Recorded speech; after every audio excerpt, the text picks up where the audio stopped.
Well, you have the resolutions there read by the chairman of the forum and also the governor of Bauchi State, Governor Bala Mohammed. So this is a pre-NEC meeting, not a NEC meeting, as I had earlier said.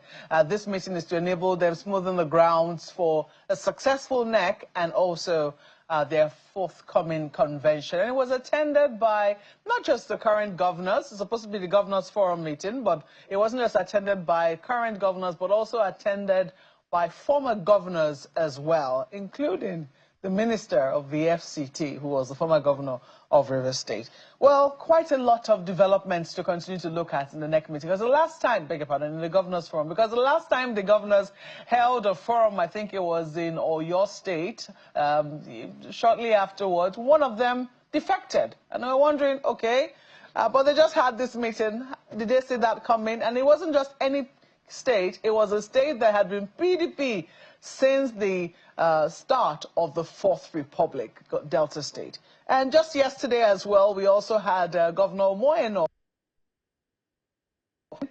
Interestingly, he wasn't at that NEC meeting. No one saw him because his name wasn't there. But he did say, while speaking in church at some Thanksgiving ceremony in Lagos, that, well, today he's in PDP. He doesn't know where he will be next. He might be in APC. He might be in YPP. There was a lot of ambivalence around, what he was saying. But he has been rumored to be supporting the president. It's unclear whether he will also be defecting.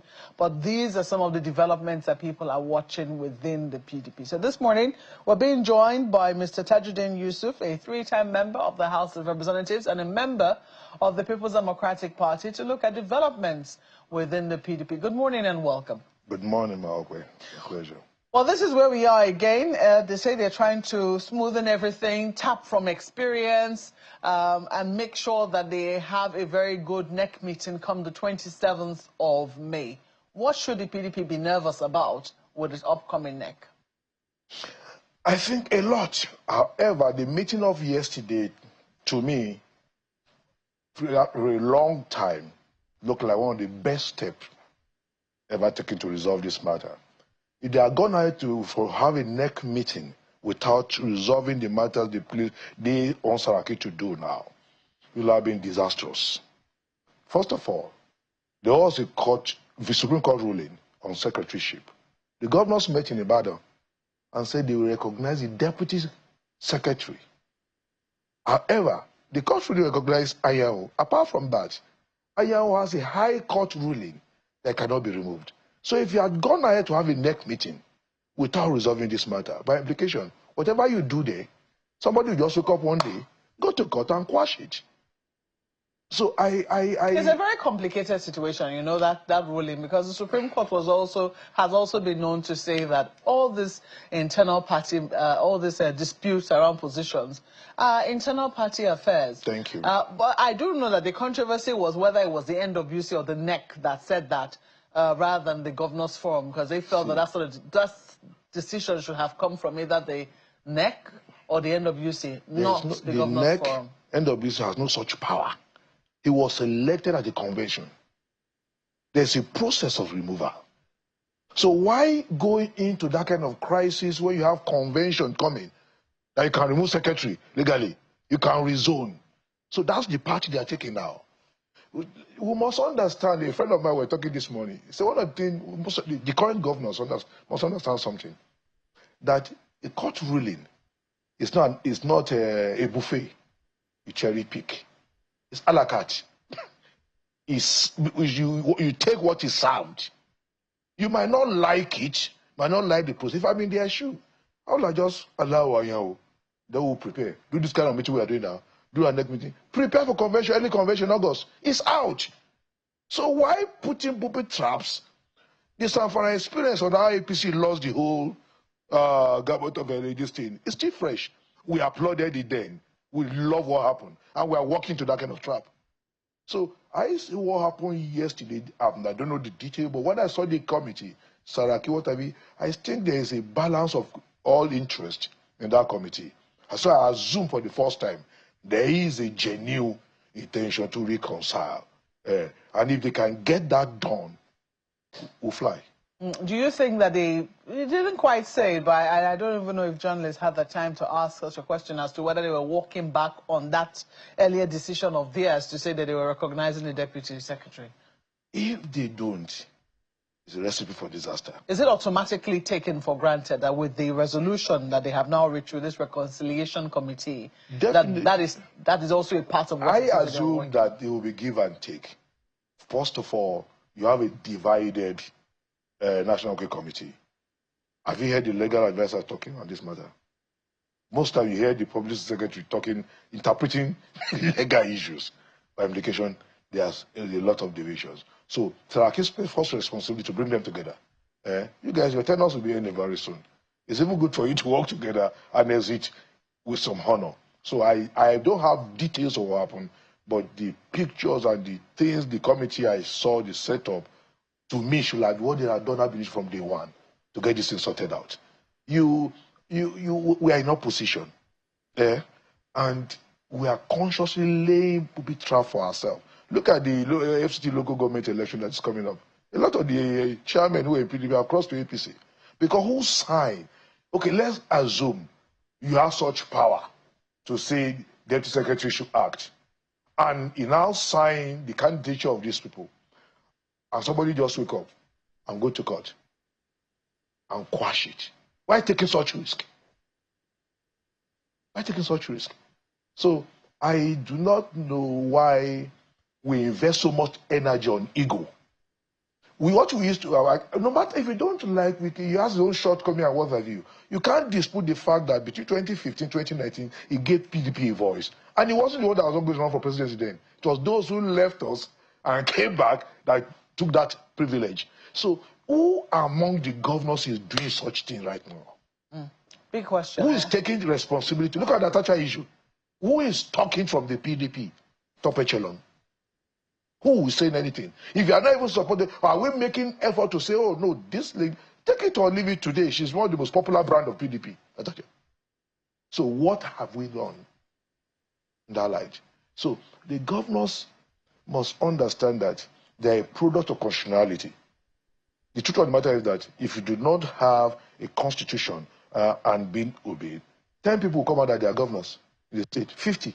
But because there is a pronouncement of court and people obey it, so just drop your ego. Let's work. BOT, unfortunately, our BOT, I'm so disappointed. Let's work. BOT, unfortunately, our BOT, I'm so disappointed because it ought to be the conscience of the party. We should not get this. Is what the governors are doing now. It should have been done by BOT, but they went into the crisis with partisan motive.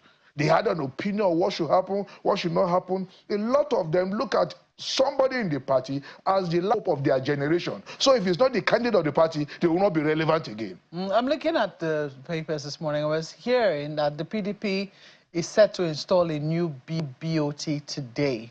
I don't know if did you get that memo as a member of the PDP? No. I'm not a member of BOT. Okay, well, it's right there on the front page. I'm not a member of BOT.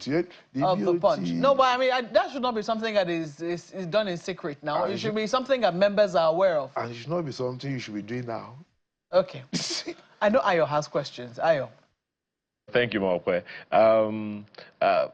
Honorable, the one question that on my mind right now is, I mean, you just talked about this whole idea of another reconciliation headed by a former president of the Senate, Olusola Saraki. The question on my mind right now is, with this mediation efforts that is being tinkered with, some may already see it as being already biased, serving particular interests. So with the fact that prior reconciliation attempts failed, what if members doubt the sincerity of this new initiative? Members doubt the sincerity of this new initiative. There's nothing cast in stone. You cannot have 100% opinion about any matter. Human beings naturally have diverse opinion on any issue. However, I assume that the list I saw is a composition of different segments and cleavages agitating for control of the party. So, and Saraki to me is a very seasoned politician who understands the power of negotiation. I think that committee will, if they genuinely want to do, they can do a good work. So I can't sit here and say because other reconciliation, what about the one they succeeded in? They'd gone around and did some reconciliation before. It is this particular item that lingered this long. And this is the first time the governors are coming out with a committee to see how they breach those gaps. So I want to give them the benefit of doubt.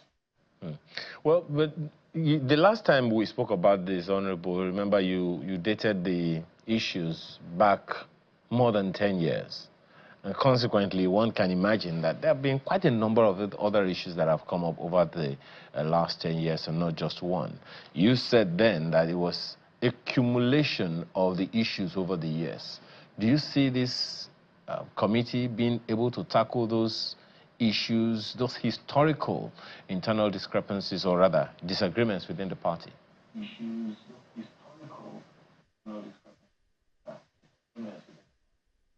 The committee might not go into those details, but the committee will attempt to reconcile the actors now so as to have a smooth convention. What would determine if we will heal those wounds will be when we begin to zone positions. I listened to somebody in another platform a few days ago who was misrepresenting facts and was talking about the PDP will have zoned to Southeast. It is some people that, so I said no. I don't want to mention him. He's not that grounded in PDP dynamics. I was in the committee meetings. I was at NEC meeting when decisions were taken. The major mistake we made, we didn't zone party presidential ticket to the South. For the first time, we didn't zone. We don't zone to geopolitical zone. We zone chairman, secretary to either North or South. Different geopolitical zone within those enclave will now jostle for it. If you zone anything to North, Northwest, Northeast, North Central, we jostle for it. You emerged as chairman of PDP, not because it was zoned to North Central, it was zoned to the North. But the North Central were able to come together and make sure other aspirants from the zone step up for IU. Going to the larger Northern Caucus, then everybody realized that North Central coming as a block would defeat them. McCarthy was running, Sherman was running in Northeast, a lot of them. So IU became more formidable because about 7 states in North Central are coming for him. So for anybody to say that he will have zoned to Southeast, that's why we did not zone, we left it open. That's an error. So if we're able to have a successful NEC meeting, a successful convention, and those who are in saddle of this response will now realize that, hey, let's take a step back. Because in 2019, 2014, people complained that Jonathan should not run because he should go to the North. 2019, we received our decision and zone to the North. So nobody from the South contested. We should do the same thing now, zone to the South. Sorry to interrupt you. You've already expressed optimism that this reconciliation committee could work. How confident are you that it could stop members from defecting? Oh, first of all, we don't have a lot of time. Let me see. The confidence is that it might not stop, but it will reduce it. And don't be surprised about people moving to the ruling party. Around 2007, 2009, 11, PDP are almost 30 states in the country. So it's the nature of our politicians in Nigeria to always gravitate towards who is in power. If tomorrow PDP is in power, some people will gravitate back to PDP. But some of us will stay. So some people stayed with ACN and what have you. Today, the APC is in power. So I don't begrudge them. Put more ingredients in the soup and make it sweeter. All right, Mr. Tajuddin Yusuf, we'll see how that eventually works for the PDP ahead of its NEC meeting on the 27th of this month. Thank you so much for coming on Sunrise Daily. He's a 3-time member of the House of Representatives and a member of the People's Democratic Party.